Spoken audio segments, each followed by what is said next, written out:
കാസർഗോഡ് കൊലപാതകത്തിൽ പാർട്ടിക്ക് പങ്കില്ല. ഇത്തരമൊരു കൊലപാതകം ആസൂത്രണം ചെയ്യേണ്ട ഒരു സാഹചര്യവും നിലവിലില്ല. മുഖ്യമന്ത്രിയെ മുഖ്യപ്രതിയാക്കാൻ ചിലർ ശ്രമിച്ചു. അക്രമം നടത്തിയവർക്കെതിരെ കർശന നടപടിയുണ്ടാകും. ജനങ്ങൾക്കെതിരാകുന്ന ഒരു നടപടിയും പാർട്ടി സ്വീകരിക്കില്ലെന്നും മുഖ്യമന്ത്രി പറഞ്ഞു. ഇത് പൂർണ്ണമായും തെറ്റായ നടപടിയാണ്, അപലപനീയമായ നടപടിയാണ്.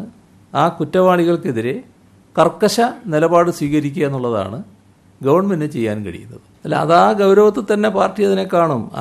അതിൽ ബന്ധമുള്ള ആളുകൾക്ക് നേരെ നിയമ നടപടികൾ മാത്രമായിരിക്കില്ല എന്നും അദ്ദേഹം ഇന്നലെ വ്യക്തമാക്കിയിട്ടുണ്ട്. അത് കർക്കശമായി പാർട്ടി നിലപാടുകൾ സ്വീകരിക്കും. അത്തരമൊരു കാര്യത്തിൽ അക്രമത്തിന് പ്രോത്സാഹനം നൽകുന്ന പാർട്ടിയല്ല CPIM. രാഷ്ട്രീയ കൊലപാതകങ്ങളെക്കുറിച്ചുള്ള ആവർത്തിച്ചുള്ള ചോദ്യങ്ങളിൽ മുഖ്യമന്ത്രി അസ്വസ്ഥത പ്രകടിപ്പിച്ചു.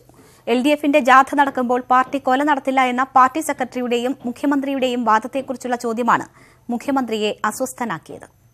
യുക്തിയും അയുക്തിയൊന്നും എൻ്റെ കാര്യത്തിലില്ല. ഞാൻ പറയേണ്ടത് നേരെ പറഞ്ഞു. നിങ്ങൾക്ക് എന്തെങ്കിലും വേറെ ചിലത് ആഗ്രഹിക്കുന്നുണ്ടെങ്കിൽ അതെൻ്റെ കയ്യിൽ നിന്ന് കിട്ടാൻ തൽക്കാലം വഴിയില്ലല്ലോ. അതുകൊണ്ട് നമുക്ക് തൽക്കാലം ഇവിടെ നിർത്താമെന്നാണ് തോന്നുന്നത്.